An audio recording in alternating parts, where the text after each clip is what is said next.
नमस्कार दोस्तों। तो आज हम मिट्टी की बात करने वाले हैं, मिट्टी के स्वास्थ्य की बात करने वाले हैं। और मिट्टी की बात करें भी क्यों ना, जब भी सेब बागवानी की बात होगी या कृषि की बात होगी तो मिट्टी को भूलना अच्छी बात नहीं है। मिट्टी के बारे में बात करना और मिट्टी का के स्वास्थ्य का ध्यान रखना ये बहुत लाजमी होता है, क्योंकि पौधा मिट्टी के ऊपर ही खड़ा रहता है और मिट्टी से ही वो तत्व लेता है, चाहे मैक्रो न्यूट्रेंट्स हैं चाहे माइक्रो न्यूट्रेंट्स हैं, और यहीं से ही वो सारे न्यूट्रिशंस प्लांट को मिलते हैं जिनसे कि पौधा हेल्दी बनता है और पौधे के ऊपर क्वालिटी फ्रूट आता है। तो मिट्टी की अगर बात करें तो यहाँ देखते हैं कि क्या क्या है। यहाँ पर हमने पराली की मल्चिंग की है। पराली क्या है? पैडी स्ट्रॉ यानी धान की फसल का जो अवशेष है उसका प्रयोग हम मल्चिंग के तौर पर करते हैं। धीरे धीरे इसको हटाएंगे,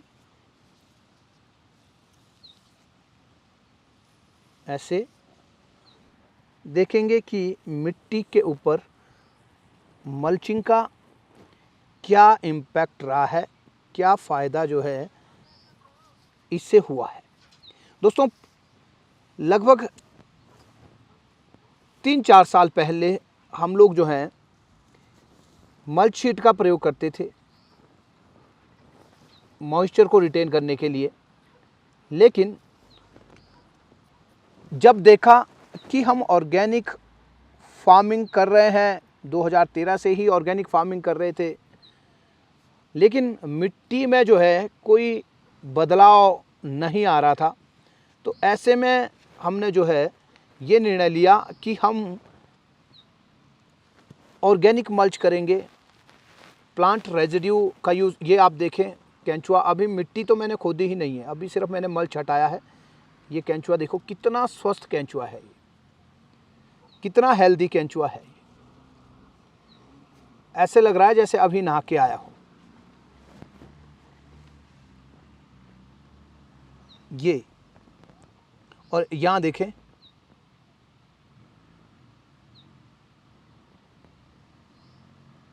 यहाँ देखें,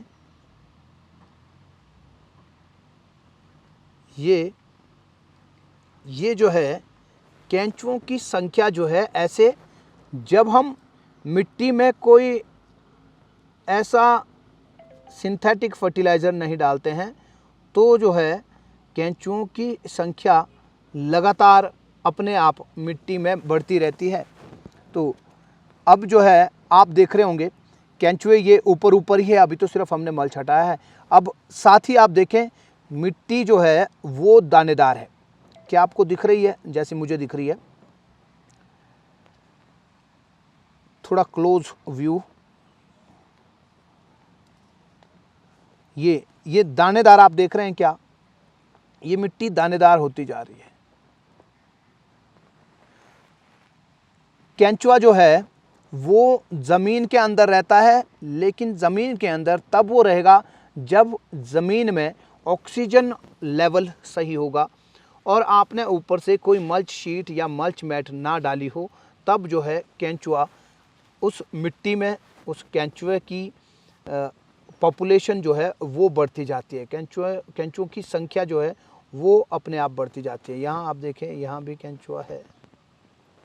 ये बड़े केंचुए तो है ही, छोटे केंचुए भी अभी थोक में है। ये आप देखें, ऐसे केंचुए जो है, ये आप देखें, ये छोड़ गया।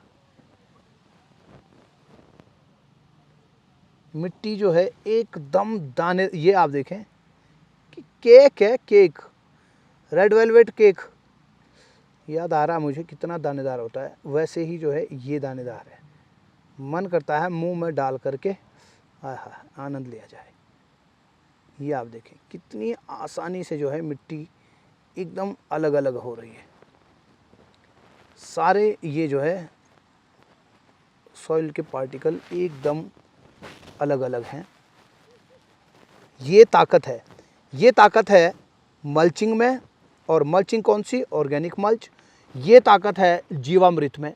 जब आप जीवामृत डालते हैं, आप मल्चिंग करते हैं, आच्छादन करते हैं, तो ऐसे में मिट्टी की जो है गुणवत्ता इतनी तेज़ी से बढ़ती है कि 2-3 साल के अंदर आपको किसी भी तरह के सिंथेटिक फर्टिलाइज़र डालने की आवश्यकता नहीं रहती है। जो भी न्यूट्रेंट्स हैं वो सभी न्यूट्रेंट्स मिट्टी से अपने आप मिलते हैं। मिट्टी के अंदर जो हैं वो सभी मैक्रो और माइक्रो न्यूट्रेंट्स जो हैं वो मौजूद रहते हैं। नेचुरल मिनरलाइजेशन प्रोसेस के द्वारा पौधे को वो सारे न्यूट्रेंट्स जो है मिलते रहते हैं। ये आप देखें, डर भी लगता है मेरे को यार, डर भी लगता है मेरे को और ये कैंचुओं से थोड़ा। ये और कैंचुआ जो है ये आप देखें, कैंचुआ मिट्टी में छेद करता है। ये देखें, ये अंदर जा रहा है, ये भाई साहब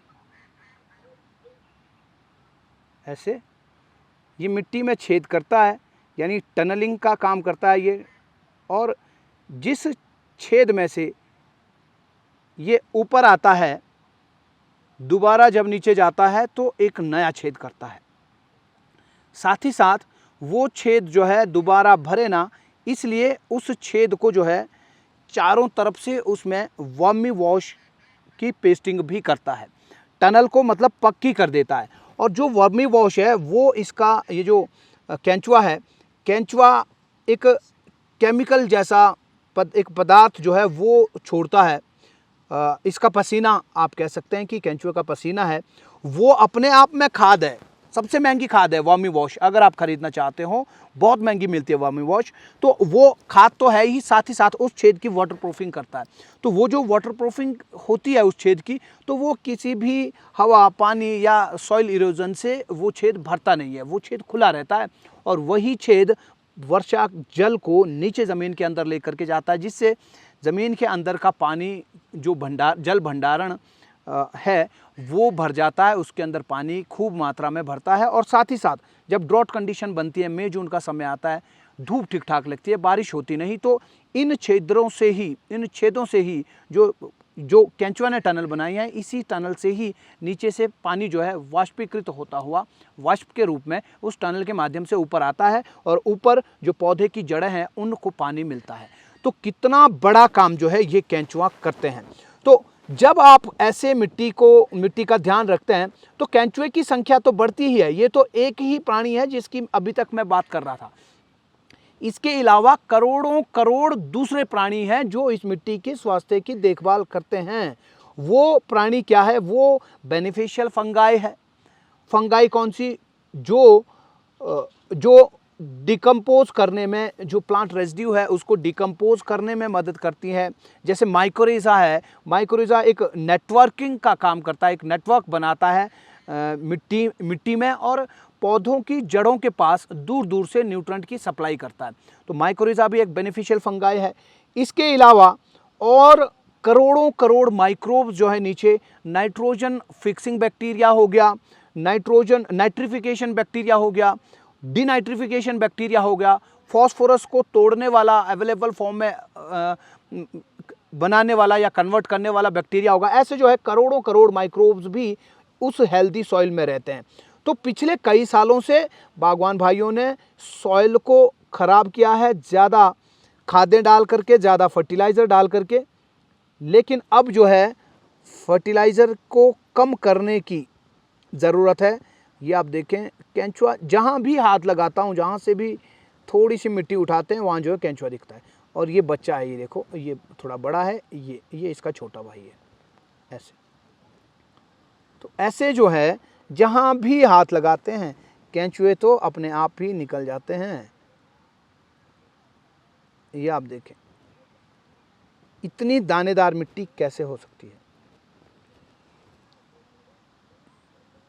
और अभी तो ये शुरुआत है, अभी शुरुआत है, और आगे आगे आप देखिए कैसे जो है मिट्टी और सुंदर होती जाती है। तो जो हेल्दी सॉइल है, जिसके अंदर माइक्रोब्स की संख्या थोक में है, जिसमें ऑक्सीजन लेवल सही है, जिसमें कैंचुआ की संख्या बहुत है, उस मिट्टी में न्यूट्रेंट्स की कमी नहीं रहती है, उसमें खूब सारे तत्व होते हैं। आपको बाज़ार से खाद खरीदने की ज़रूरत नहीं होती है। आपको केवल मात्र एक काम करना है, जीवामृत आपको लगातार देते जाना है, जीवामृत लगातार देते जाना है। इस मिट्टी में हम जो है, आप यूँ समझे कि सेब लगने से पहले चेरी का ऑर्चर्ड यहाँ था 5-6 साल। उससे पहले यहाँ धान लगता था, तो धान में कभी सिंथेटिक फर्टिलाइज़र डला नहीं है। चेरी 4-5 साल लगा तो उसमें भी ज़्यादा फर्टिलाइज़र नहीं डला है। और अभी ये सेब के पौधे लग करके, ये 2014 में ये प्लांटेशन हुई थी, तो 9 साल जो है इनको लग के हो गया है। लेकिन 2013 से मैं ऑर्गेनिक फार्मिंग भी कर रहा हूँ, सर्टिफाइड ऑर्गेनिक फार्मिंग। तो पिछले 9 साल से सिंथेटिक फर्टिलाइज़र इस खेत ने देखा तक नहीं। तो ऐसे में भी पौधों की हेल्थ आप देखेंगे, फ्रूट साइज़ आप देखेंगे, कलर आप देखेंगे, ये फ्रूट साइज़ है, कलर आप देखेंगे अगर, बहुत ही उम्दा कलर है, बहुत ही ज़बरदस्त कलर है। ये आप देखें साइज़, ये फ्रूट की शेप आप अगर देखेंगे, शेप बहुत ज़बरदस्त है। ये